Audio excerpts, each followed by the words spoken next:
संकट मोचन नाम तिहार। को नहीं जानत है जग कप संकट मोचन नाम तिहारो।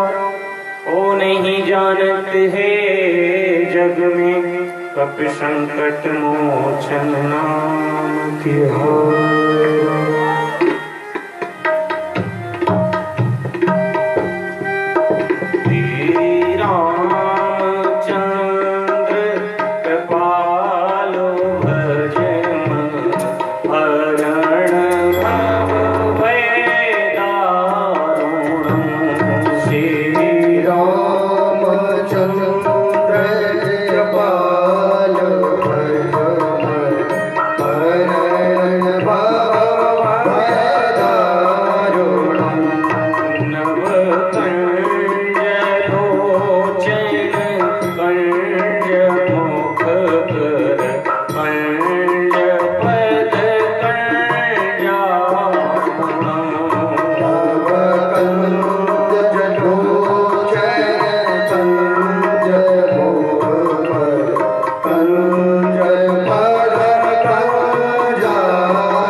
संग्राम जित दूषणम वेदे राम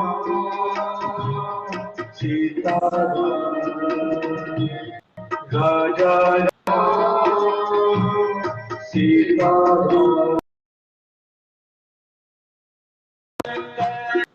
शेष मुनि मनरंजन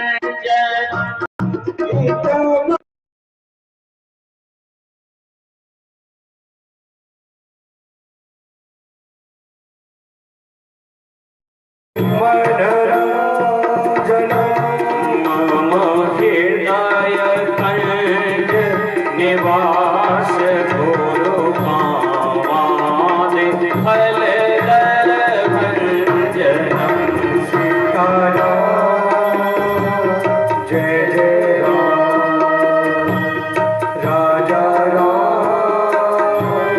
मेरे राम श्री राम कृपाल भज मन हरण भव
परम मंगल में अकारण करुणा वर्णालय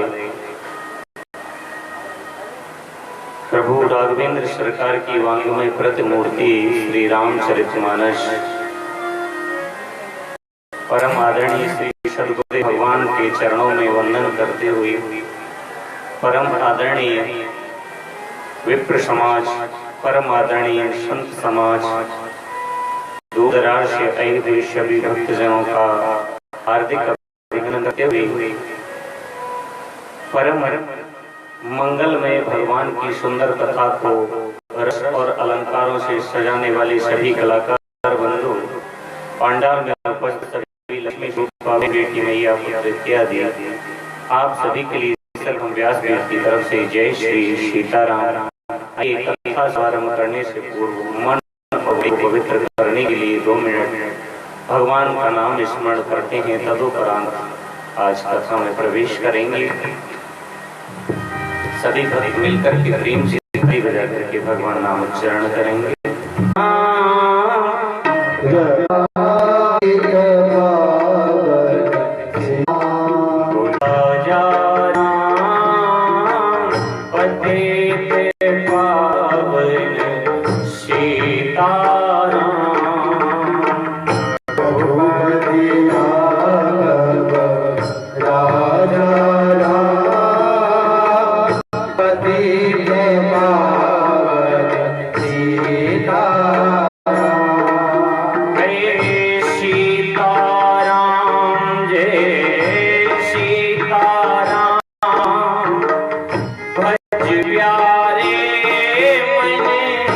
सीताराम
राघव राजा राम पतित पावन सीताराम।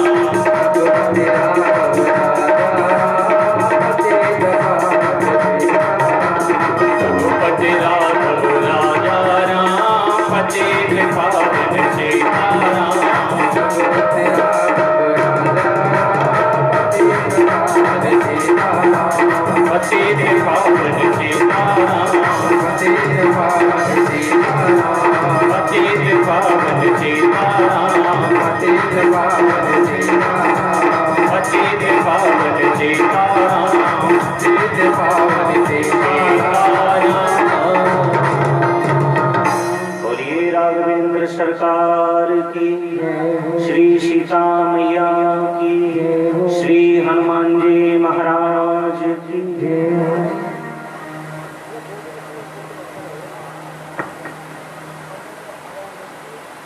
कल सायंकालीन सत्र में आपने राघवेंद्र सरकार की सुंदर लीला, जिसमें श्री भरत जी महाराज राघवेंद्र सरकार को मनाने के लिए चित्रकूट पर पहुंचते हैं, नाना प्रकार से वार्तालाप हुआ, लेकिन राघवेंद्र सरकार को मनाने में असमर्थ रहे। यहाँ तक हुआ कि ऐसा प्रश्न कर दिया श्री भरत जी महाराज ने, जिसको सुनकर राघवेंद्र सरकार भी चुप हो गए। कल यहाँ तक कथा आपने सबने श्रवण की। ऐसा क्या प्रश्न किया? श्री भरत जी महाराज राघवेंद्र सरकार से वही बात कहते हैं कि माँ कैकेयी ने आखिरकार ऐसा क्या वरदान मांगा था जिसके कारण आपको वनवास करना पड़ा। तो राघवेंद्र सरकार कहते हैं, मेरी माँ ने 2 वरदान मांगे थे। पहला वरदान मांगा था भरत के लिए राजगद्दी, और दूसरे वर में तो श्री भरत जी महाराज राघवेंद्र सरकार के चरणों में अनुनय विनय करते हैं, भैया राम आप ये तो बताओ कि पहला वरदान माँ कैकेयी ने क्या मांगा? बोले पहला वरदान मांगा राजगद्दी मांगी भरत के लिए। तो भरत जी महाराज कहते हैं, अगर राजगद्दी मांगी भरत के लिए तो ये पहला वरदान था, तो आपका दायित्व तो बनता था कि पहला वरदान पूर्ण करने के बाद जब दूसरे वरदान की तरफ ध्यान देते। लेकिन मेरे लिए राजगद्दी मांगी, मुझे राजगद्दी तो मिली नहीं, और आपने दूसरा वरदान पहले पूर्ण कर दिया, वन के लिए पहले चले आए। तो कहते हैं राघवेंद्र सरकार इस बात को लेकर के चुप हो जाते हैं। नाना प्रकार से वार्तालाप किया। भरत जी महाराज कहते हैं आप वापस चलिए, लेकिन वापस आने से मना कर दिया। और राघवेंद्र सरकार ने अपनी चरण पादुका श्री भरत जी महाराज को प्रदान की, और उन चरण पादुकाओं को लेकर श्री भरत जी महाराज वापस आते हैं। और भरत जी महाराज उन चरण पादुकाओं को लेकर नंदी ग्राम में आकर के वास करते हैं। अवध में नहीं गए, नीचे जमीन में गड्ढा खोद कर तपस्वियों की भांति 14 वर्ष तक अपने जीवन को व्यतीत किया है। बोले नंदी गाम कर परन कुटीरा, कीन निवास धर्म धुरधीरा। श्री भरत जी महाराज ने नंदी ग्राम में एक पर्ण कुटी बनाकर उसी में निवास किया 14 वर्ष तक, और संकल्प लिया कि जब तक राघवेंद्र सरकार अवध में नहीं आ जाएंगे तब तक मैं अवध में प्रवेश नहीं करूंगा। और यही नहीं, श्री राघवेंद्र सरकार ने जैसा स्वरूप बना रखा था वैसा ही स्वरूप श्री भरत जी महाराज ने अपना बना लिया। बोले जटाजूट सिर मुने पटधारी, महिखन कुश साथरी सवारी। असन बसन बासन व्रत नेमा, करत कठिन ऋषि धर्म सप्रेम। अपने सिर पर जटाजूट मुनियों जैसे वस्त्र धारण कर लिए, पृथ्वी के अंदर गड्ढा खोद करके उसका आसन बिछा करके ऋषियों की भांति अपना जीवन व्यतीत किया 14 वर्ष तक। इसके बाद में श्री तुलसीदास जी महाराज अयोध्या कांड की समाप्ति के बाद अरण्य कांड में प्रवेश करते हैं। श्री भरत जी महाराज का चरित्र ऐसा है, अगर श्री रामचरितमानस में देखा जाए तो सर्वप्रथम सर्वोपरि श्री भरत जी महाराज का चरित्र ऐसा आता है जिसका वर्णन करने में और भगवान तो कहते हैं एक बार मेरे पथ पर चल करके तो देख, तेरे लिए दुनिया के सारे रास्ते न खोल दूं तो कहते, लेकिन चलने के लिए तैयार होना चाहिए, अटूट विश्वास होना चाहिए। वही शुक्ति आती है, रक्षति च विश्वासो, और विश्वासो फलदायक। विश्वास भरे शब्दों में अगर कोई भगवान में आस्था रख करके अपना कार्य भगवान के समक्ष रख दे तो वो सिद्ध जरूर होता है। और भगवान तो स्वयं कहते हैं सर्वधर्मान् परित्यज्य मामेकं शरणं व्रज अहं त्वां सर्वपापेभ्यो मोक्षयास्मि मा शुचः। सब धर्मों को छोड़ करके तू मेरी शरण में आ जा, मैं तेरे हर कार्य को साफल्य न कर दूं तो क्या। Restraining all your duties, all powerful and supporting Lord, act refuge in me alone. I solve you all of sins very not. यानी सब धर्मों को छोड़ दे और मेरी शरण में आ जा, बाकी की जिम्मेदारी मेरी है। लेकिन जब तक अपने आप में खोए रहोगे, अपने अभिमान में तू जितना कठिन बनता रहेगा तो याद रख तुझसे भी ज्यादा कठिन में। तो श्री भरत जी महाराज उधर रहते हैं, इधर श्री तुलसीदास जी महाराज तृतीय सोपान अरण्य कांड में प्रवेश करते हैं। बड़ा सुंदर इसमें वर्णन किया गया है। मूलम धर्म तरोर विवेक जलधे पूर्णेन्दुमानंदम वैराग्याम्बुज भास्करं वाग्घनध्वां तापहं मोहाम्भोधर पूगपाटन विधौ स्वः संभवं शंकरं वंदे ब्रह्मकुलं कलंकशमनं श्रीराम भूपप्रियम्। यहाँ पर राघवेंद्र सरकार की वंदना श्री तुलसीदास जी महाराज करते हैं। इसके बाद में एक श्लोक में और वर्णन किया गया है बड़े सुंदर। बोले सांद्रानंद पयोद सौभगतुम। श्री राघवेंद्र सरकार का स्वरूप है वनने, उस स्वरूप का वर्णन किया गया है। इसके बाद एक सोरठा से श्री तुलसीदास जी महाराज इस कांड में प्रवेश करते हैं। उमा राम गुण गूढ़ पंडित मुनि पावहि विरत पावहि मोह विमूढ़ जे हरि विमुक्तन धर्मरत। अब कथा कहाँ चल रही है, कौन किसको श्रवण करा रहा है, इस बात को तो सब भूल ही जाते हैं। कथा अनिवार्य रूप से कहाँ चल रही है? प्रयाग में श्री भरद्वाज ऋषि के आश्रम पर याज्ञवल्क्य जी महाराज भरद्वाज इत्यादि ऋषियों को कथा का श्रवण करा रहे हैं। वहाँ हजारों ऋषि बैठे हुए हैं, अनिवार्य रूप से चलती रहती है वहाँ कथा। और ये कथा जो आपके समक्ष चल रही है, ये भी वहीं से प्रसंग चल रहा है। दूसरा प्रसंग भगवान भोलेनाथ माँ पार्वती को भगवान राघवेंद्र सरकार का संपूर्ण चरित्र सुना रहे हैं।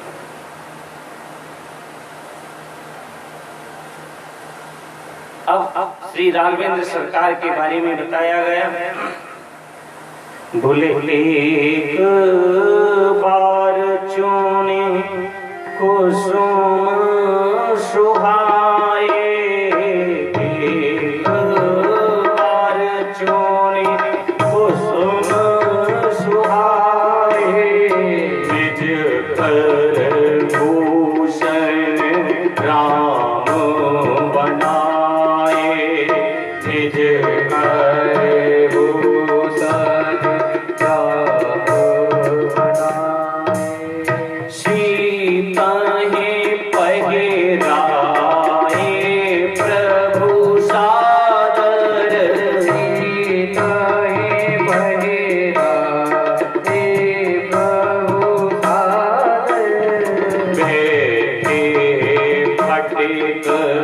शिला पर सुंदर बैठे, फटिक शिला पर सुंदर। एक बार वंस अपॉन ए सम टाइम, जब भी एक बार शब्द आता है रामचरितमानस में, तो वो जीवन में कार्य सिर्फ एक ही बार हुआ है, एक ही बार, दोबारा नहीं हुआ। यानी 121 बार ये शब्द श्री तुलसीदास जी महाराज जी ने रामचरितमानस में प्रयोग किया है, और 121 बार जो भी कार्य हुए हैं वो पूरी रामचरितमानस में सिर्फ एक ही बार हुए हैं। तो एक बार चुन कुसुम सुहाए और निज कर भूषण राम बनाए। एक बार सुंदर सुंदर पुष्प चुनकर के राघवेंद्र सरकार ने सुंदर सुंदर गहने पुष्पों के तैयार किए। बोले सीता ही पहराए प्रभु सादर, बैठे फटिक शिला पर सुंदर। फटिक जो इस फटिक बोलते हैं ना, इस फटिक बोलते हैं वर्फ को। वर्फ की सुंदर सी शिला पर राघवेंद्र सरकार बैठे हुए हैं। वहां पर भगवान राम ने अपने हाथों से सुंदर सुंदर पुष्पों के गहने बनाकर माँ सीता जी का श्रृंगार किया। रोज रोज के ना अच्छा नहीं लगता, उस दिन भी आप सबको अवगत कराया। श्रृंगार किसके लिए किया जाता है? श्रृंगार पति को रिझाने के लिए किया जाता है, तो श्रृंगार पति के लिए करना चाहिए। श्री राघवेंद्र सरकार ने माँ जगत जननी सीता मैया का श्रृंगार किया और सुंदर शिला पर बैठे हुए हैं। उसी समय बोले सुरपति सुत धर बायस वेशा, सठ चाहत रघुपति बल देखा। एक बार राघवेंद्र सरकार स्फटिक शिला पर बैठे हैं मां सीता का श्रृंगार करके। सुरपति कौन है? श्री इंद्रदेव जी महाराज। सुरपति सुत इंद्र का पुत्र, उसका नाम वर्णन किया गया है जी, जयंत नाम था उसका। राघवेंद्र सरकार बैठे हुए हैं, देवराज इंद्र का पुत्र जयंत उसी समय आया और सठ चाहत रघुपति बल देखा। वो मूर्ख राघवेंद्र सरकार के बल को देखना चाहता है कि ये कितने बलवान है। बोले बल को किस प्रकार से देखना चाहता है जी?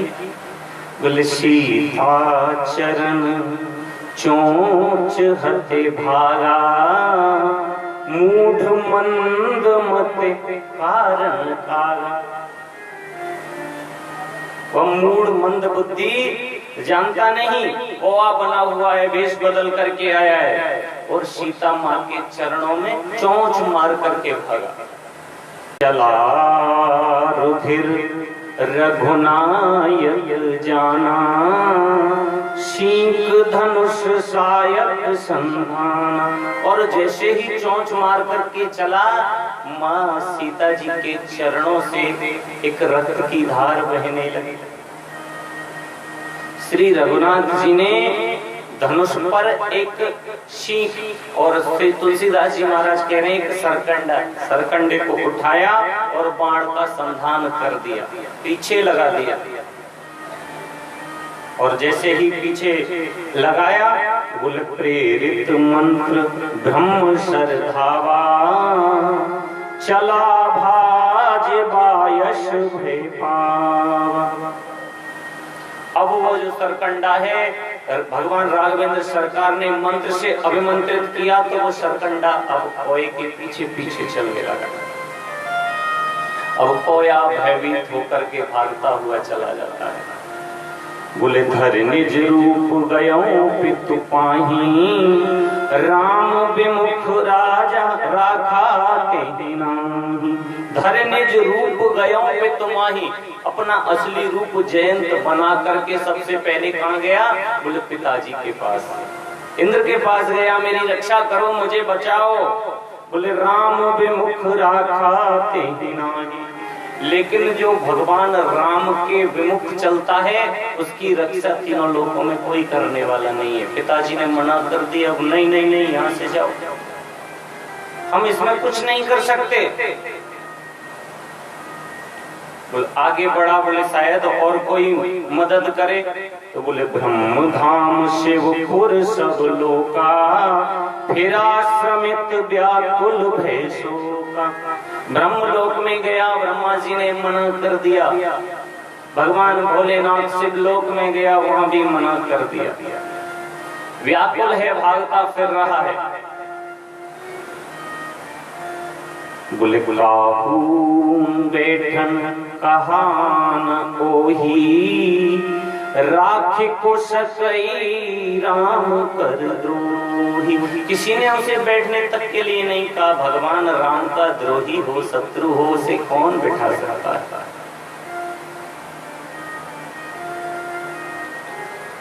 जब ज्यादा परेशान हुआ, इधर उधर भागने लगा, तो नारद देखा बिकल जयंता हो, लागे दया कोमल चित संता।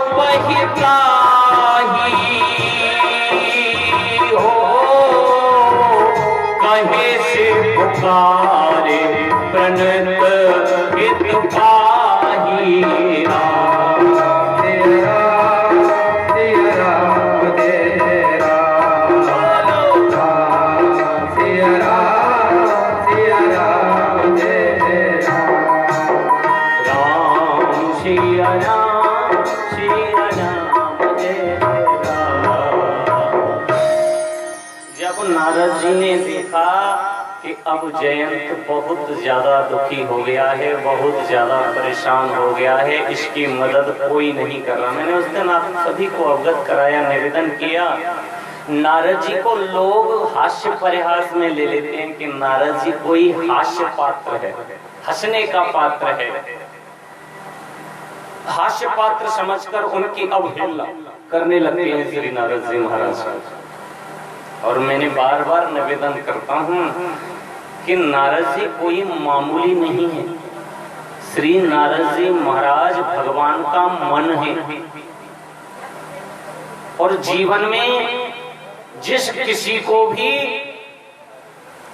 नारद जी का दर्शन हो जाता है, जीवन में जिस किसी को भी नारद जी का दर्शन हो जाता है, उसे भगवान का दर्शन निश्चित होता है। लेकिन लोगों ने नारद जी को हास्य परिहास समझ रखा है। लेकिन नारद जी महाराज भगवान के साक्षात मन है। जब सबकी तरफ से देखा कि हर तरह से व्याकुल हो गया, अब इसकी मदद कोई करने वाला नहीं, तो श्री नारद जी महाराज ने आकर उसकी मदद की। बोले क्या किया? बोले नारद देखा बिकल जयंता, लागे दया कोमल चित्त संता। और संतों के चित्त में ही दया उत्पन्न होती है, क्योंकि कहते हैं ना, संत हृदय नवनीत समाना, कहा कबिन पर काबू न जाना। संतों का हृदय नवनीत के समान बताया है। नवनीत मीन्स मक्खन। लेकिन कोई संत कहते हैं, कोई मनीषी कहते हैं, क्यों जी नवनीत बता तो दिया लेकिन मक्खन। बोले नहीं, संतों का हृदय खट्टा नहीं होता, लेकिन नवनीत को पिघलाना पड़ता है। जब मक्खन को अग्नि पर रखेंगे तो पिघलता है, पिघल करके उसको छान करके घी निकलता है। तो बोले संतों का जो हृदय है वो नवनीत है। बोले वो कब पिघलता है? बोले संसार में जब ग्रीष्म गर्मी पैदा होती है, एक दूसरे के प्रति क्रूरता पैदा होती है समाज में, तब संतों का हृदय पिघलता है, संत आकर के मदद करते हैं। तो आज नारद जी के हृदय में कामना हुई कि इसकी मदद करनी चाहिए, तो जयंत की मदद के लिए पहुंचे और कहा, बोले तू इधर उधर मत भटक, बोले पठवा तुरंत राम पहिताही, कहे से पुकारे प्रणत हित पाही। और बोला इधर उधर भटकने से तेरा काम नहीं चलेगा, तू सीधा भगवान राघवेंद्र के चरणों में चला जा। बोले राघवेंद्र के चरणों में जाकर के क्या करूंगा? बोले जिसका तूने अपराध किया है वहीं जाकर के क्षमा मांग, वही क्षमा करने वाले हैं, बाकी दुनिया में तेरी कोई मदद नहीं करेगा। तो प्रिय भक्तों, श्री नारद जी महाराज की प्रेरणा से जयंत राघवेंद्र सरकार के चरणों में पहुंचा। बोले बोले आतुर सभय कहे से पद जाई, त्राहि त्राहि दयाल रघुराई। जाकर के राघवेंद्र सरकार के चरणों में अनुनय विनय किया, प्रभु मुझे क्षमा हो गई, मुझे क्षमा कर दो। और भक्त जब आर्त भाव में पुकारता है तो भगवान भी पिघल जाते हैं। आर्त बोलते हैं दुखी भाव में। दुखी भाव में जब भी भक्त भगवान को बुलाते हैं तो भगवान स्वतः आर्त हो जाते हैं, दुखी हो जाते हैं। आज जयंत जी ने दोनों हाथ जोड़ लिए राघवेंद्र सरकार के चरणों में, प्रभु मुझे क्षमा कर दो। भीमपलासी श्री राघवेंद्र सरकार के चरणों में जयंत जी महाराज अनुनय विनय करते हैं।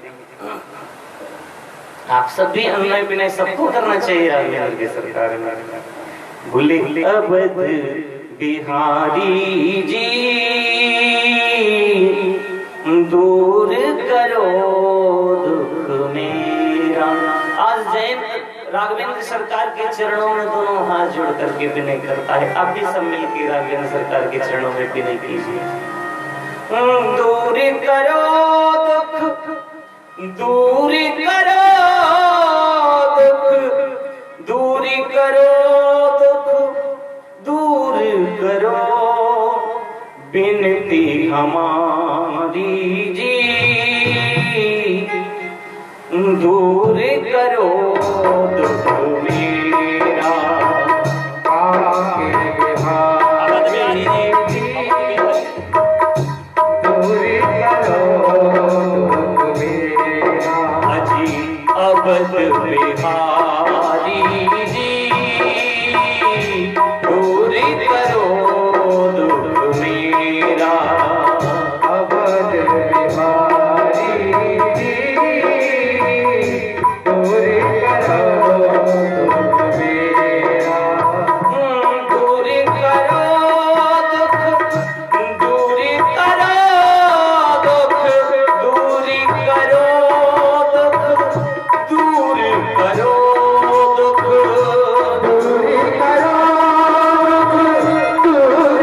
करो दुख, दूर करो दुख, दूर करो दुख, दूर करो बिनती हमारी जी, दूर करो दुख मेरा। अवध बिहारी जी दूर करो दुख मेरा। सुना है जो तेरे दर पे आए, उसके सब दुख रे मिट जाए। उसके सब दुख रे मिट जाए। उसके सब दुख रे मिट जाए। दुख रे मिट जाए मैं शरण बिहारी जी, दूर करो दुख मेरा। अवध आपसे गाइए। दूर करो दुख मेरा। जन्म जन्म का मैं हूँ भटका, बेड़ा आज भवद में अटका।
आपसे बुलाइए प्रेम से।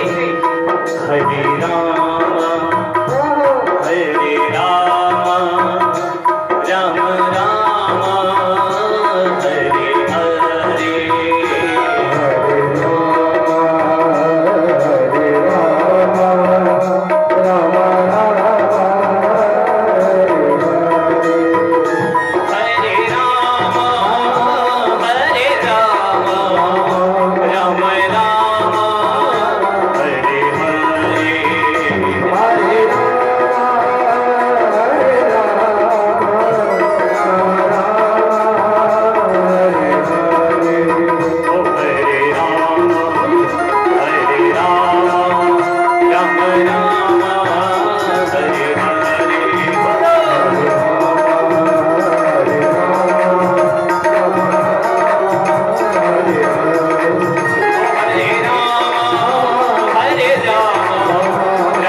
राम राम हरे हरे।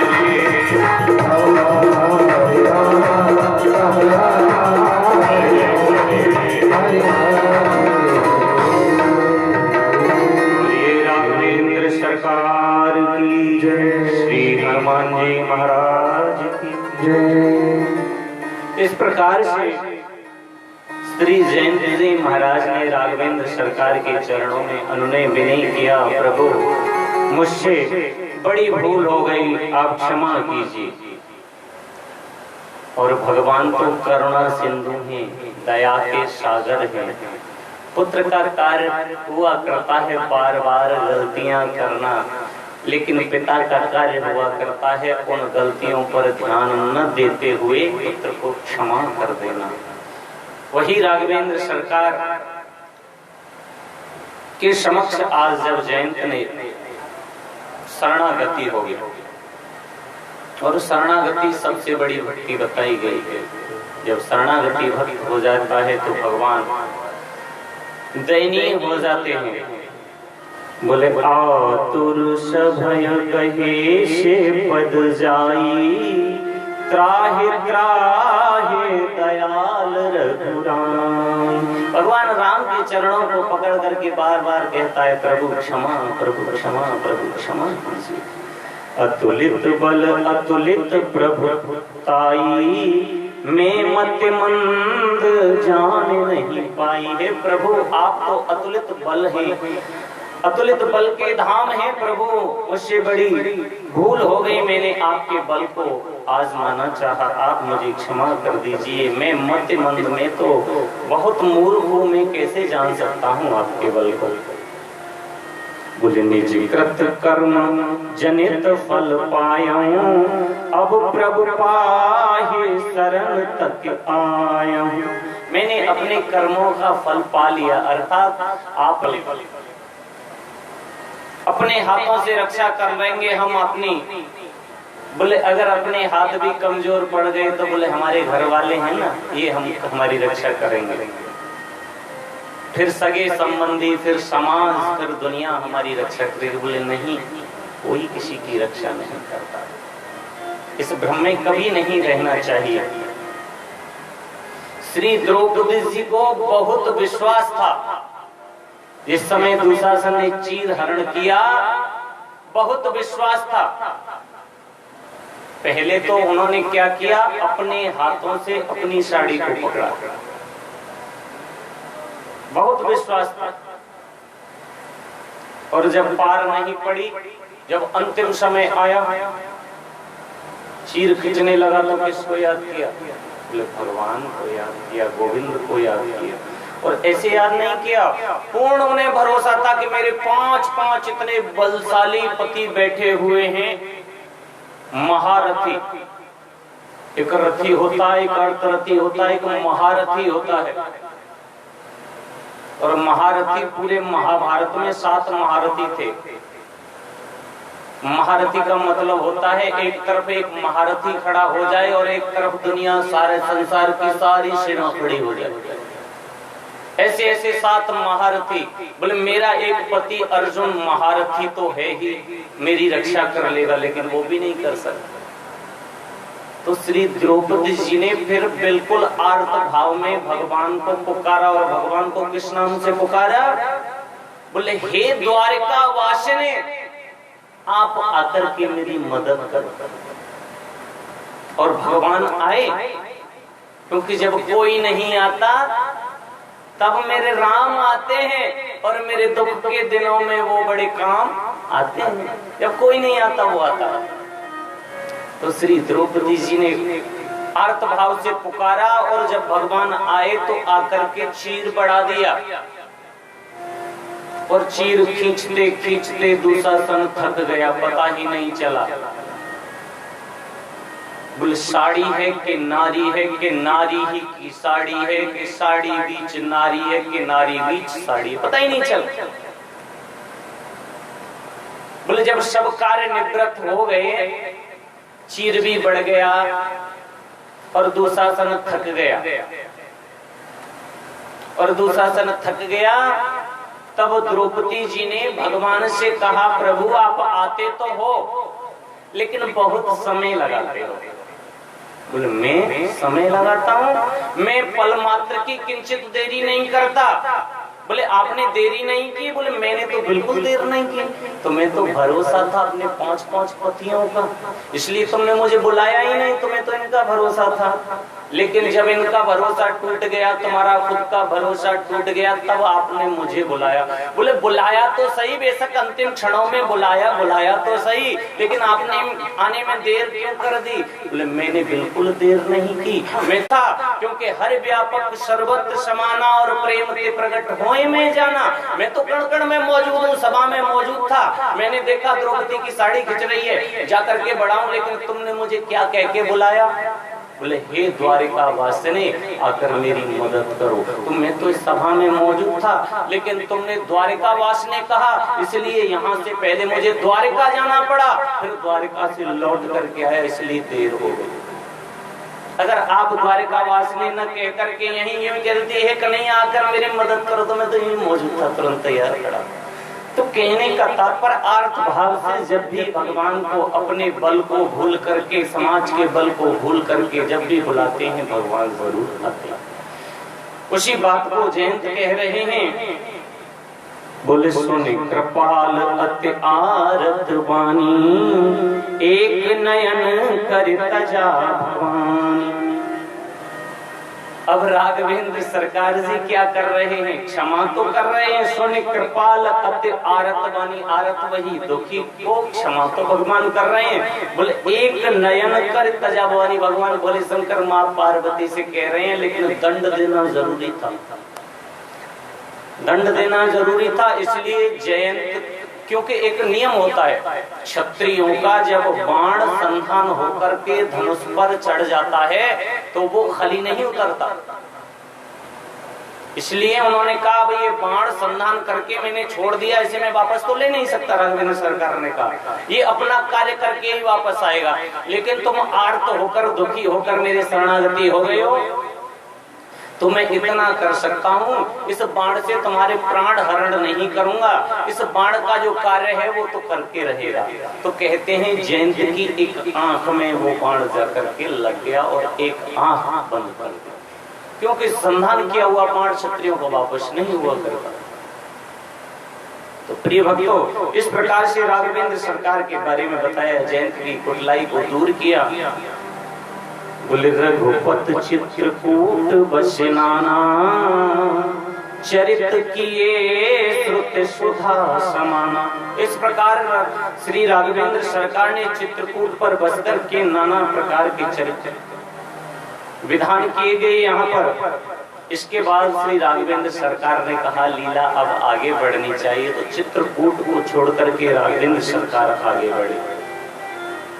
बोले सकल मुनि सन विदा कराई, सीता सहित चले दो भाई। इस प्रकार से मुनियों से विदा मांग करके सीता माता के सहित दोनों भाई आगे बढ़ते हैं। कहाँ पहुंचे? बोले अत्रि के आश्रम जब प्रभु गयऊ, सुनत महामुनि हर्षित भयऊ। अत्रि ऋषि के आश्रम पर पहुंचे और अत्रि ऋषि ने जब राघवेंद्र सरकार का आगमन सुना तो सुनत महामुनि हर्षित भयऊ। अत्रि ऋषि बहुत प्रसन्न हुए। पुलकित गात अत्रि उठि धाये, देख राम आतुर चले आए। करत दंडवत मुनि कुरलाए, प्रेम बार द्वय जन अनवाय। आगे बढ़े स्वागत के लिए, लेकिन राघवेंद्र सरकार ने दूर से ही प्रणाम कर दिया और मुनि ने उन्हें उठा करके अपने हृदय से लगा लिया। दोनों के नेत्र सजल हो गए, क्योंकि जब भक्त से भगवान या भक्त से भक्त या भगवान से भगवान जब मिलते हैं तो वर्णित आता है। बोले चार मिले 64 खिले, 20 रहे कर जोर, और हरिजन से हरिजन मिले, बेहसे 7 करोड़। बोले जी इसका क्या तात्पर्य है? बोले जी इसका बहुत बड़ा तात्पर्य है।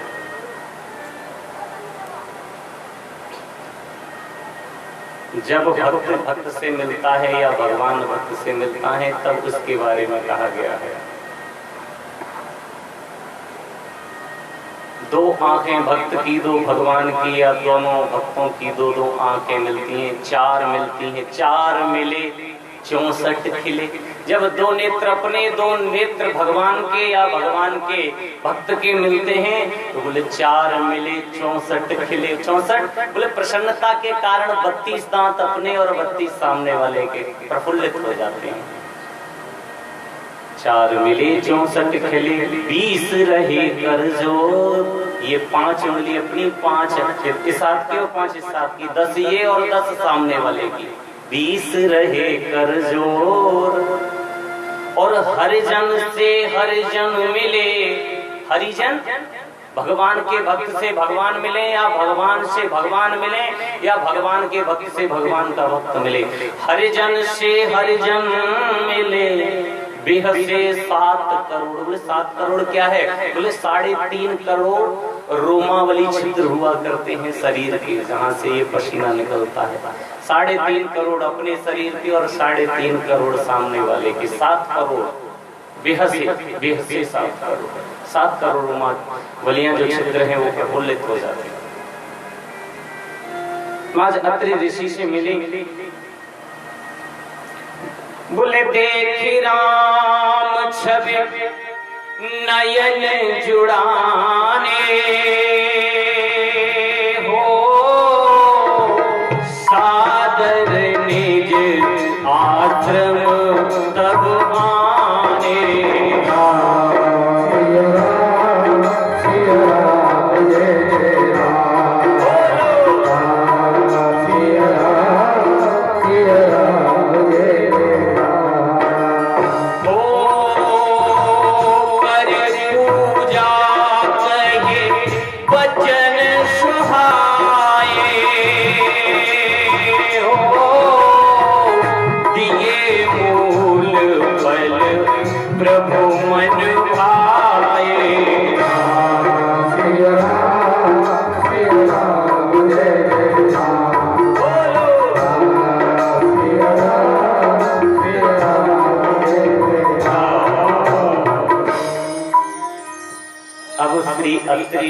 ऋषि राघवेंद्र सरकार को अपने आश्रम पर लेकर के आए, स्वागत सत्कार किया और दिए मूल फल प्रभु मन भाई। जो कंद मूल फल भगवान को प्रदान किए वो भगवान को बड़े सुंदर लगे। भगवान ने उनको ग्रहण किया। इसके बाद कुल बिनती कर मुनिनाय शिव कह कर जोरि बहोर, चरण सरोरुहनाथ नहीं कहु तजे मत मोर। श्री अत्रि ऋषि ने विनती की, प्रभु मेरी जो मति है ये कभी आपके चरणों से इधर उधर नहीं होनी चाहिए। और यही विनती श्री भीष्म पितामह ने अंतिम क्षणों में भगवान द्वारिकाधीश से की थी। कहा था कि मैं प्रभु सारे कार्य संपन्न हो गए अच्छी तरह से, लेकिन एक कार्य मेरे मन का बकाया रह गया। अच्छा याद रखिए, जीवन में भीष्म पितामह जैसा न कोई था, न है और न होगा, क्योंकि जीवन में जिसने जन्म लिया है उसे मरना निश्चित है। लेकिन भीष्म पितामह ऐसे थे जिन्हें अमरता का वरदान था, चाहे तो मरे न चाहे। भीष्म पितामह ने भी अंत में यही विनती की थी, प्रभु मेरी एक पुत्री है जिसका विवाह मैं आपके साथ करना चाहता हूँ। जब पांडव पास में खड़े थे, युधिष्ठिर जी महाराज को भी शंका हो गई, बोले ये तो अखंड ब्रह्मचारी है, इनकी पुत्री कहाँ से आ गई? इन्होंने तो विवाह ही नहीं किया है, तो इनकी पुत्री कहाँ से आ गई? तो भीष्म पितामह ने कहा, मेरी मति रूपी जो पुत्री है, मेरी बुद्धि रूपी जो पुत्री है, इसका पाणी ग्रहण संस्कार मैं आपके साथ करना चाहता हूँ। तो उसी बात को लेकर के श्री अत्रि मुनि राघवेंद्र सरकार से कह रहे हैं, मेरी जो बुद्धि है प्रभु आपके चरणों से कभी इधर उधर नहीं हो, आपके चरणों में ही नियत लगी रही। दो समय आते हैं जीवन में, एक सुख का और एक दुख का। सुख का समय जब आता है जीवन में तो हम भगवान को भूल जाते हैं, और दुख का समय जब भी आता है तो भगवान को बार बार याद करते रहते हैं। हर किसी के बारे में ही, जब तक सुख रहेगा तब तक तो व्यक्ति भरपूर आनंद लेता है, बोले ये सब मेरी मेहनत की कमाई है, और दुख आता है तो बोले ये सब भगवान का दिया हुआ है। और जब दुख आता है, दुख में ही भगवान का याद आती है, वो कि सुख में नहीं आती। इसके बाद अत्रि ऋषि की पत्नी माँ अनुसुईया से सीता माता की भेंट हुई। अनुसुईया के पद गए सीता, मिली बहोर सुशील विनीता। श्री सीता जी अत्रि ऋषि की पत्नी अनुसुईया जी के चरणों को पकड़ती ही चरण बंधन किया, और ऋषि पत्नी मन सुख अधिकाई, आशीष दे निकट बैठाई। ऋषि पत्नी मन सुख अधिकाई, ऋषि की पत्नी अनुसुईया जी को बड़ी सुख की अनुभूति हुई और आशीर्वाद देकर के अपने पास बैठाया। बोले फिर क्या किया? बोले फिर माँ सीता जी का सुंदर श्रृंगार किया। किसने? अत्रि ऋषि की पत्नी माँ अनुसुईया ने। श्रृंगार किस प्रकार किया? बोले दिव्य बसन भूषण पहराए हो, झेलित नूतन अमल सुहाए।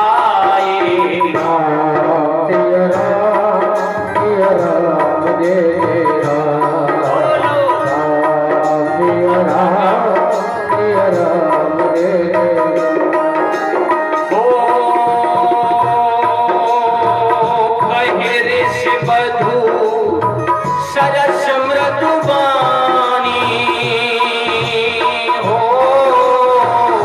नारे धर्म कछु ब्याज बखानी।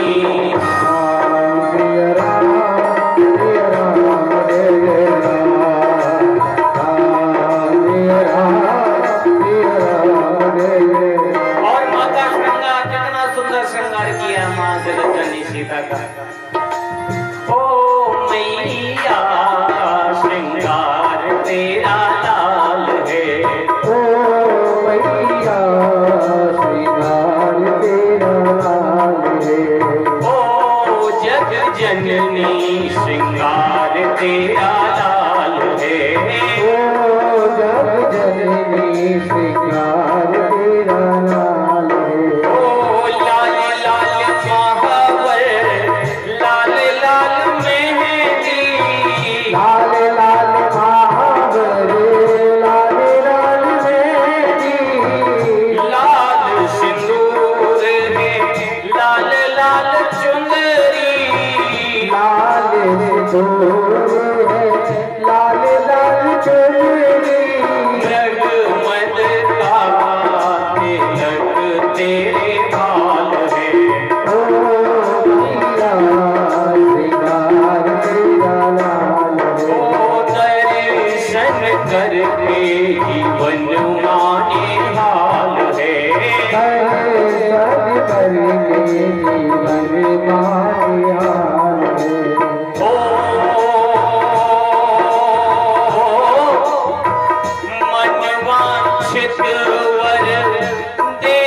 अटल सुहाग की लाली।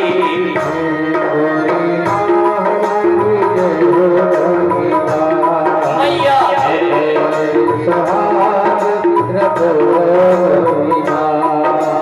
ओ जग जननी श्रृंगार तेरा लाल है। ओ मैया श्रृंगार तेरा लाल है। ओ जग जननी श्रृंगार तेरा लाल है। ओ दर्शन करके जीवन माने हाल है। दर्शन करके जीवन माने हाल है। जय गौरी माँ हमारी, जय हो गौरी माँ। अटल सुहाग रखो गौरी माँ, अटल सुहाग रखो गौरी माँ। बोलिए कात्यायनी माता की। इस प्रकार से हेलो जो भी भक्त, अरे हेलो, श्री राधे। जो भी भक्तगण माँ सीता का श्रृंगार माँ को भेंट करना चाहते हैं वो कर सकते हैं।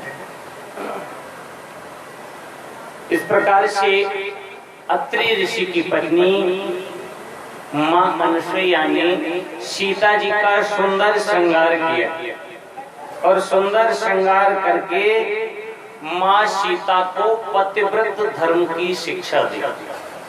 बहुत सुंदर शिक्षा दी है ये, आप जरा ध्यान दे करके सुनी। बोले क्या क्या शिक्षा दी माँ सीता को? तो अनुसुईया जी वर्णित कर रही हैं, उधर श्री तुलसीदास जी महाराज बता रहे हैं। बोले मातु पिता भ्राता हितकारी, मित्र प्रद सब सुन राजकुमारी।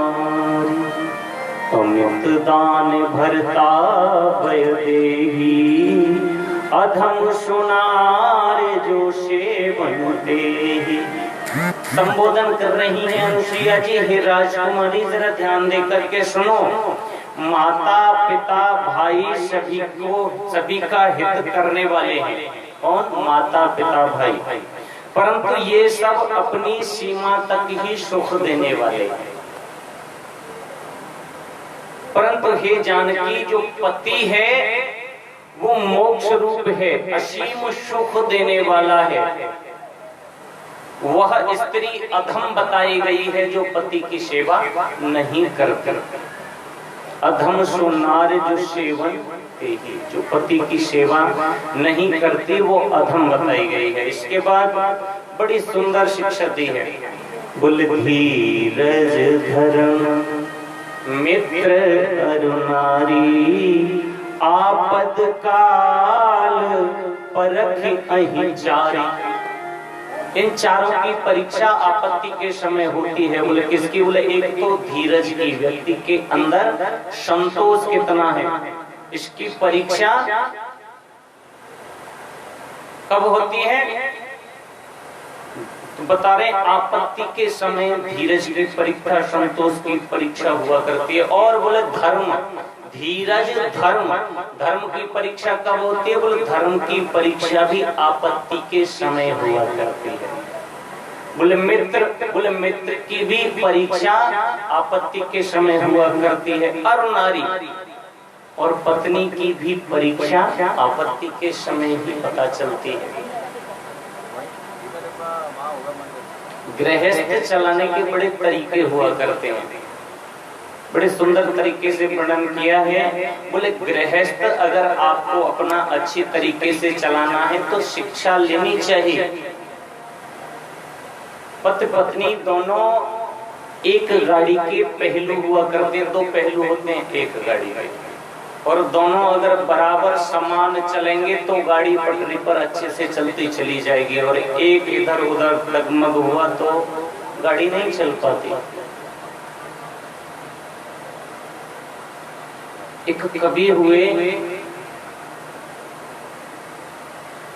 जिनका नाम सब जानते हैं, संत कबीर दास जी। संत कबीर दास जी बहुत सुंदर कवि हुए हैं। एक बार संत कबीर दास जी अपने घर में बैठे हुए थे, उसी समय उनके मित्र का आगमन उनके यहाँ हुआ। कबीर दास जी के पास जब उनका मित्र आया, दिन का वक्त था, दोपहर का। कबीर दास जी ने अपनी पत्नी से कहा, सुनो हमारे मित्र आए हैं, इनकी सेवा कीजिए। पत्नी गई अंदर, व्यस्त थी बेचारी, जल्दी में गई और उन्होंने 2 गिलास दूध बनाया और दूध में बेचारी जल्दी में शक्कर की जगह नमक डाल ली 1-1 चम्मच और मिश्रित करके ला करके दूध दे दिया। अब मित्र को दूध दिया, मित्र ने वो दूध पिया, इधर कबीरदास जी को दूध का गिलास दिया, कबीरदास जी ने भी पी लिया। दूध पी करके कबीरदास जी ने कहा, वाह कितना सुंदर दूध आपने बनाया है। गिलास रख दिया। मित्र ने कहा, कबीर कहीं लिखते लिखते पागल तो नहीं हो गया? हाँ, दूध में इतना नमक डाल के ले आई है और कबीरदास जी कह रहे हैं दूध बहुत सुंदर बनाया है। उन्होंने कहा चलो कोई बात नहीं। कबीरदास जी से कुछ कहना चाहते थे मित्र, लेकिन कबीरदास जी बोले चुप बैठे रहो थोड़ी देर। थोड़ी देर बाद जब पत्नी भीतर चली गई, अंदर चली गई पत्नी, तो कबीरदास जी ने कहा, सुनो अब ध्यान दे करके हमारी बात। बोले क्या? बोले चुपचाप बैठे रहना, बोलना कुछ नहीं है। बोले ठीक है जी, बैठे हैं। कबीरदास जी ने कहा, दोपहर का समय, दोपहर के 12-1 बजा हुआ है। और कबीरदास जी ने कहा, सुनो अजी सुनती हो? हाँ हाँ जी बताइए। बोले एक लालटेन जला करके हमारी टेबल मेज पर रख दो, हमें कुछ जरूरी कार्य लिखना है। दोपहर का समय लालटेन जलाने के लिए कह रहे हैं। पत्नी तुरंत आई और आकर के लालटेन जलाई और मेज पर रख गई। अब मित्र से नहीं रह गया। मित्र कहने लगा, अब तो निश्चित इनकी बुद्धि में फर्क आ ही गया है। बताओ, दिन में लालटेन जलवा करके पढ़ेंगे। जब पत्नी चली गई तो कबीरदास जी के मित्र ने कबीरदास जी से आखिरकार पूछ ही लिया। बोले एक बात बताओ, ये सब क्या है? कहीं तुम पागल तो नहीं हो गए हो लिखते लिखते? कबीरदास जी ने बड़ा सुंदर जवाब दिया, मैं पागल नहीं हुआ, मैं तुम्हें शिक्षा देना चाहता हूँ। अगर गृहस्थ चलाना है तो ऐसे चलाओ। बोले कैसे चलाएं? बोले पत्नी ने शक्कर की जगह नमक डाल दिया, लेकिन हमने उनसे कुछ कहा, अगर तुम्हारी तरह होते उसी समय चालू हो जाए। क्या हमारा मित्र आया है और तुम देखो दूध में शक्कर की जगह नमक डाल के दे दिया, ये क्या है? तो हम कुछ कहते, वो कुछ कहती, झगड़ा प्रारंभ हो जाता। ये गृहस्थ चलाने का तरीका है। पत्नी से भूल हो गई, बेचारी नमक डाल लाई, हमने दूध पी करके उसकी बड़ाई कर दी, क्या परेशानी हो गई? कुछ नहीं। लेकिन देखो, हमने उनसे कहा, दिन का वक्त है, हमने उनसे कहा कि हमें कुछ जरूरी कार्य करना है, आप लालटेन जला करके यहाँ रख दो। उसने ये एक बार भी कहा कि क्या तुम्हारी चश्मा टेस्ट हो गया, क्या तुम्हारी आंखें फूट गई हैं, दिन में तुम्हें दिखाई नहीं देता? कुछ कहा तो नहीं, उसने तर्क वितर्क तो नहीं किया, तुरंत लालटेन जला करके रख दी। अर्थात दोनों को बराबर के पहलू हैं, पति पत्नी। अगर हम चाहते या वो हम इधर कुछ बुरा भला कहते तो अभी वो भी बुरा भला कहती है हमको। तो ये गृहस्थ चलाने के तरीके हैं। अगर पत्नी से कोई गलती हो जाए तो पति को एक्सेप्ट कर लेनी चाहिए, और पति से कोई गलती हो जाए तो पत्नी को एक्सेप्ट कर लेनी चाहिए। ये गृहस्थ चलाने के तरीके हुआ करते हैं। वही नाना प्रकार से आज अनुसुईया जी माँ सीता जी को बता रही है, पतिव्रत धर्म के उपदेश दे रही है। बोल पति कैसा भी हो, पत्नी के लिए सर्वोपरि बताया है। बोल कैसा भी हो, बोले व्रत रोग बस जड़ धनहीना हो, अंध बधिर क्रोधी अति दीना।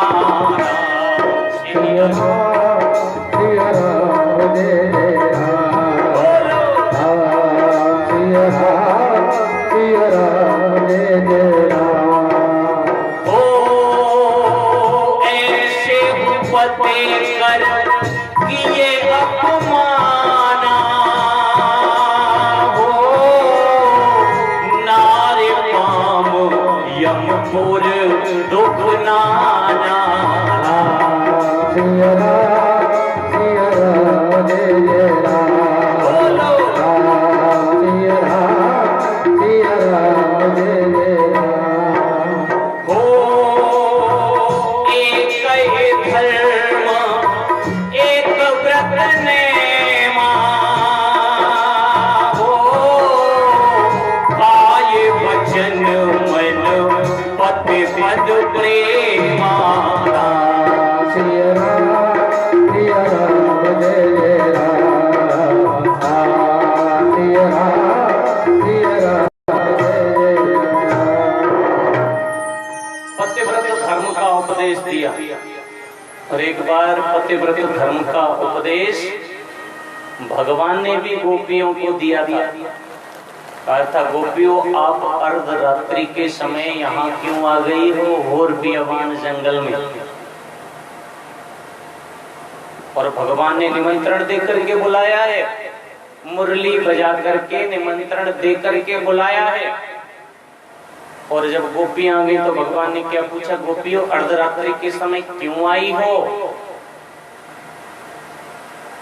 और जब किसी को बुला करके ये पूछा जाए आप क्यों आए हो, बुला हम रहे हैं, फिर उसी से पूछे आप आए क्यों हो, क्या हालत होगी उनकी। तो कहते हैं वहां पर गोपियों ने कुछ नहीं कहा, लेकिन भगवान ने वहां पर गोपियों को पतिव्रत धर्म का उपदेश दिया। और ये सब जितने भी उपदेश हैं ये भगवान कृष्ण ने भी गोपियों को दिए थे। बोले व्रत रोग बस जड़ धन हीना, जो आज सीता माता को अनुसुईया जी दे रही है। बोले क्या, बोले व्रत पत्नी के लिए पति बूढ़ा क्यों न हो, व्रत रोगी क्यों न हो, व्रत रोग बस जड़, यहाँ तो हद ही कर दी। बोले जड़, बोले पागल ही क्यों ना हो, मूर्ख हो बिल्कुल, लेकिन फिर भी पूजनीय। व्रत रोग बस जड़ धन हीना मीन्स गरीब क्यों ना हो, लेकिन पति की सेवा करना पत्नी का दायित्व हुआ करती है। बोले अंधा हो, बधिर बहरा हो, क्रोधी कितना भी क्रोध करने वाला हो, अति दीन अति दुर्बल क्यों ना हो, लेकिन पत्नी का दायित्व है कि अपने पति की सेवा करनी चाहिए। बोले जो पत्नी पति की सेवा नहीं करती वो, बोले ऐसी हूँ पति कर किए अपमान, नारे पाप यमपुर दुख नाना। बोले ऐसे पति का अपमान जो स्त्री करती है, इनमें से एक भी गुण है किसी पति के अंदर और उसका अपमान अगर स्त्री करती है तो यमपुर में जाकर के नाना प्रकार से दुख पाती है। और सबसे बड़ा एक ही धर्म बताया है। बोले क्या, बोले एक ही धर्म एक व्रत नेम। दुनिया में एक ही धर्म है स्त्री के लिए।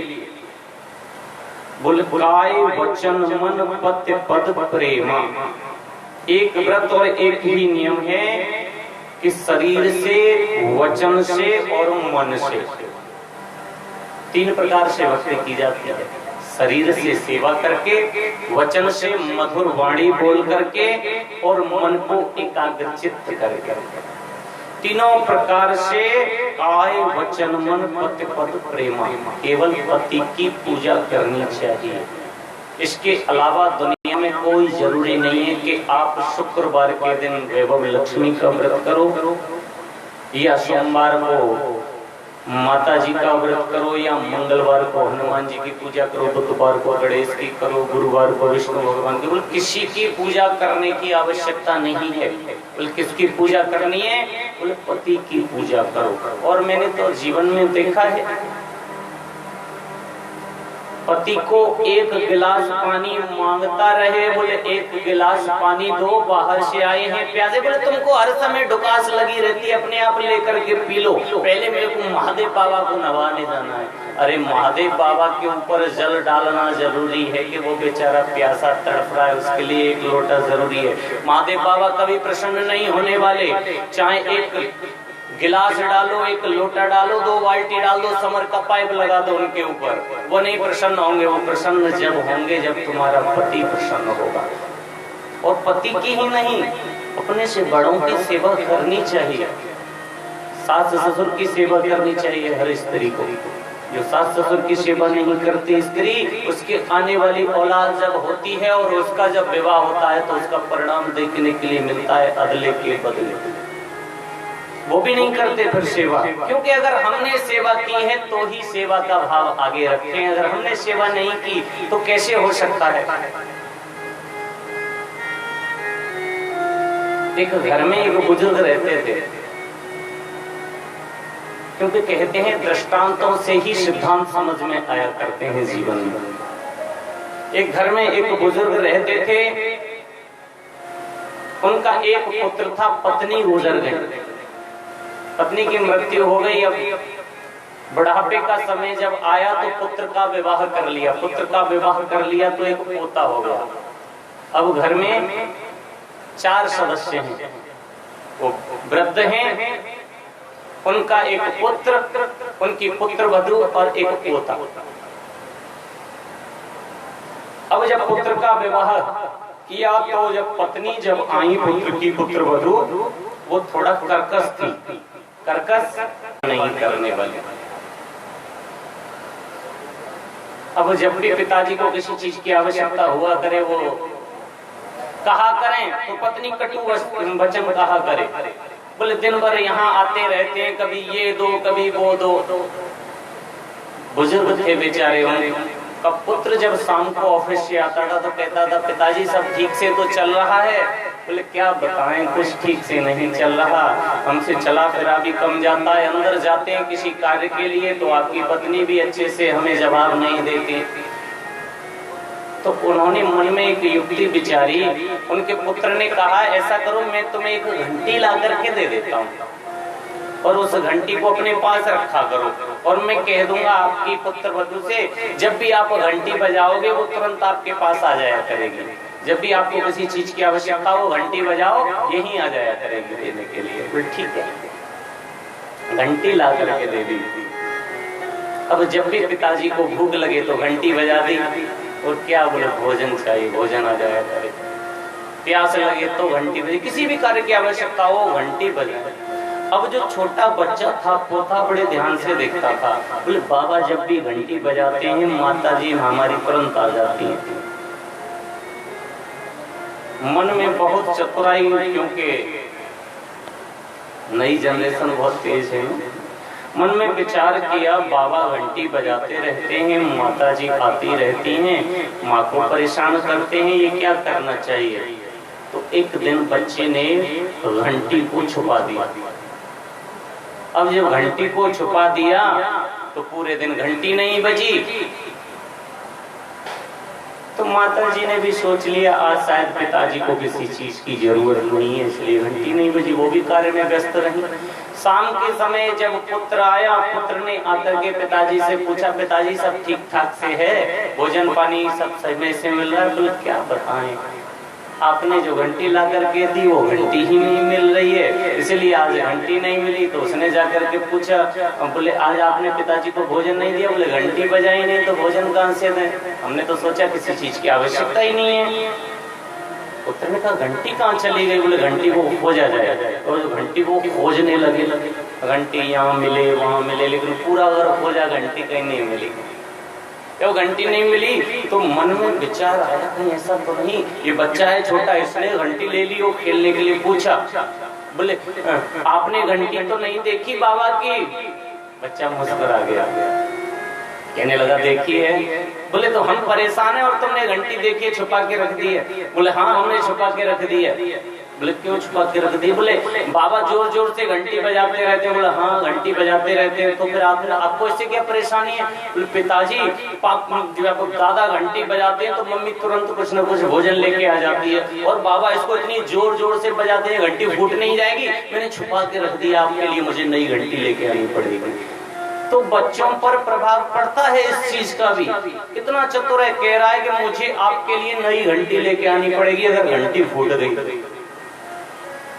तो कहने का तात्पर्य, अगर हमने अपने माँ बाप की सेवा की है तो हम उम्मीद रखें कि आने वाली संतान हमारी सेवा करेगी। जब हम माँ बाप के साथ ऐसा व्यवहार करेंगे घंटी वाला, तो फिर आने वाली संतान भी बहुत चतुर है। तो नाना प्रकार से आज पतिव्रत धर्म का उपदेश दिया माँ सीता को अनुसुईया ने,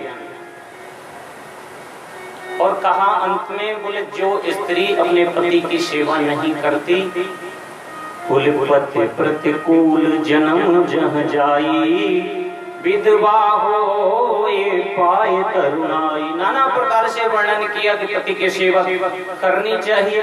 सहज अपावन नार पति सेवत सुभगति लहै, जसु गावत श्रुत चार अजम तुलसी का हरि प्रिय। तुलसी भगवान को बहुत प्रिय है। श्री तुलसीदास जी महाराज उदाहरण देकर के बता रहे हैं। बोले क्यों प्रिय है? बोले तुलसी ने अटूट रूप से अपने पति की सेवा की। पतिव्रत धर्म के कारण ही आज दुनिया में तुलसी सर्वोपरि है। मर गया।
जय श्री सीताराम। नाना प्रकार से माँ अनुसुईया ने जगत जननी माँ सीता जी को पतिव्रत धर्म का उपदेश दिया। इसके बाद कहती हैं, बोले सुन सीता तब नाम सुमिर नारी, पतिव्रत करहि तो ही प्राण प्रिय राम, कहीं कथा संसार है। हे सीता माता, तुम्हारा तो नाम लेकर के ही संसार में स्त्रियां प्रतिव्रत धर्म का पालन करेंगी, ये सीख दे रही हैं श्री अनुसुईया जी माँ सीता को। इसके बाद इस धर्म के उपदेश को सुनकर के माँ सीता जी प्रफुल्लित हुई। श्री तुलसीदास जी महाराज वर्णन करते हैं, बोले सुन जानकी परम सुख पावा हो सादर दासु चरण सिरुनावा। सिया राम जय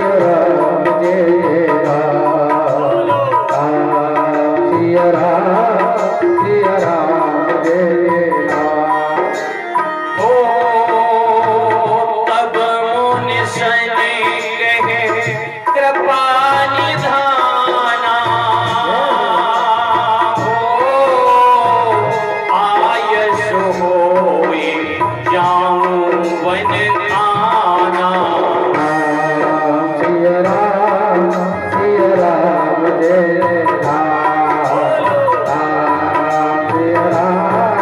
सिया राम जय राम। इस प्रकार जानकी जी ने इन वचनों को सुनकर के बड़ा सुख पाया, आनंद पूर्वक चरणों में सिर नवाया। उधर राघवेंद्र सरकार ने अत्रि ऋषि से कहा, प्रभु अब अगर आज्ञा हो जाए तो मैं आगे बढ़ने के लिए प्रस्थान करूं। श्री अत्रि ऋषि कहते हैं, मैं कैसे कह सकता हूं कि आप जाइए। हो कहीं विधि कहो जाओ अब स्वामी हो कहूं नाथ तुम अंतर जामी। सिया राम जय राम सिया राम जय राम। हो मुनि पद कमल नायकर शीशा चले बनगे सुर नर मुनि ईशा।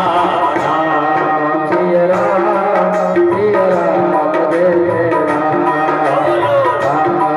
सिया राम जय राम। इस प्रकार से अत्रि मुनि से विदा मांग करके राघवेंद्र सरकार आगे चलते हैं।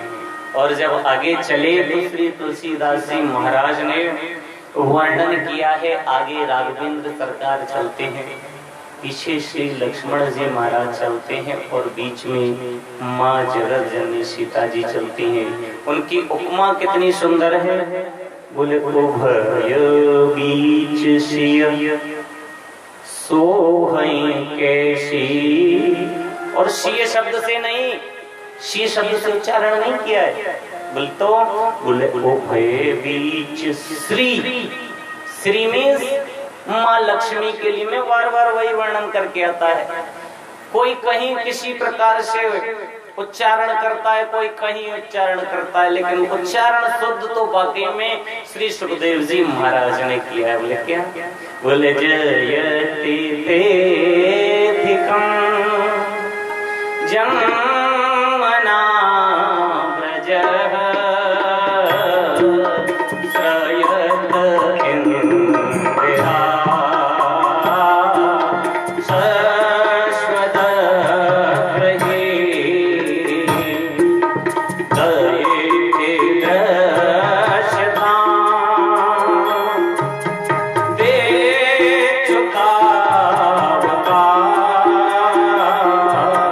वये हता शव त्वां विचिन्वते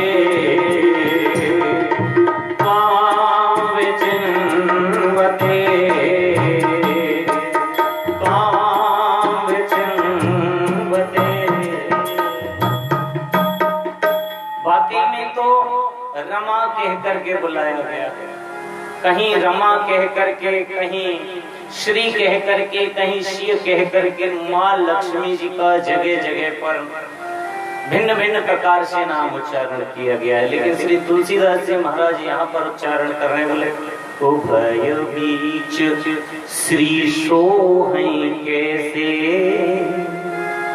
ब्रह्म जीव बिच माया। भगवान राघवेंद्र सरकार और श्री शेषावतार लक्ष्मण जी के बीच में माँ जगत जननी ऐसे सो रही हैं जैसे भगवान और इस जीव के बीच में माया का पर्दा। मतलब बोले श्री लक्ष्मण जी महाराज राघवेंद्र सरकार से मिलना चाहते हैं, उनके कदम से कदम मिलाकर के चलना चाहते हैं, लेकिन बीच में माया है, श्री सीता जी हैं। इसलिए जिस प्रकार से इस जीव और परमात्मा के बीच में माया का पर्दा लगा हुआ है, मिल नहीं पाता, उसी प्रकार से आज लक्ष्मण जी राघवेंद्र सरकार के बराबर में नहीं चल पा रहे। क्योंकि राघवेंद्र सरकार जब चलते थे तो आगे सबसे पहले राम चलते हैं, उसके पीछे सीता जी चलती हैं। यानी कि पत्नी का दायित्व होता है पति की सेवा करना। राघवेंद्र सरकार जहाँ जहाँ पैर रख देते हैं उन पद चिन्हों पर सीता माँ पैर नहीं रख सकती, तो बीच में जो जगह बचती है वहां देख करके सीता माँ रख लेती है। अब लक्ष्मण जी महाराज के लिए तो कोई जगह ही नहीं है, कहाँ रखें, क्योंकि भाई राघवेंद्र सरकार के पैरों से के चल पद चिन्हों पर अपना पैर नहीं रख सकते। माँ सीता को माँ मानते हैं, उनके चरण कमलों पर चिन्हों पर अपना पैर नहीं रख सकते, इसलिए वो तो कटरीले रास्तों पर, कांटों के रास्तों पर अलग अलग चलते हैं। लेकिन श्री तुलसीदास जी महाराज वर्णन कर रहे हैं, दोनों की शोभा बहुत सुंदर है। भगवान राम आगे बढ़ते चले जाते हैं, बोले मिला असुर विराध मग जाता, आवत ही रघुवीर निपाता। रास्ते में जाते हुए विराध नाम का एक राक्षस मिला, उसको सामने आते ही श्री रघुनाथ जी ने, राघवेंद्र सरकार ने अपना बाण संधान करके उसके प्राण पखेरु उड़ा दिए। इसके बाद आगे चले, कुल पुनि आए जहाँ मुनि सरभंगा, सुंदर अनुज जान की संगा। फिर वो आगे सुंदर छोटे भाई लक्ष्मण जी के साथ वहां आए जहाँ क्या परेशानी है भाई।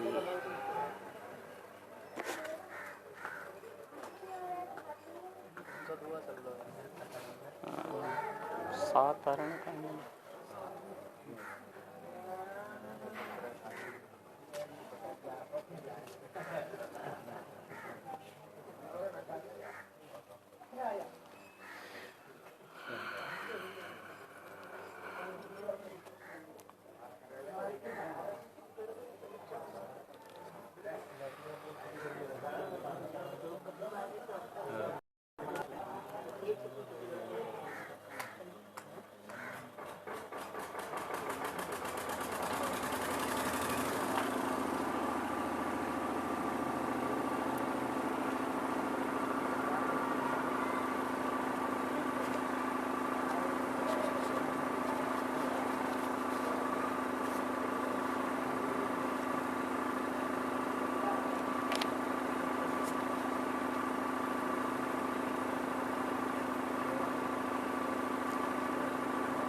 श्री सीताराम।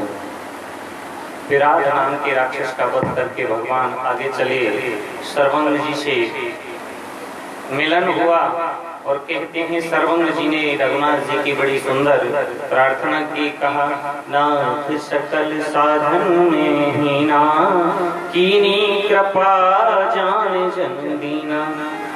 हे प्रभु, मैं साधनों से हीन हूँ, आपने मेरे ऊपर आकर के बड़ी असीम अनुकंपा की।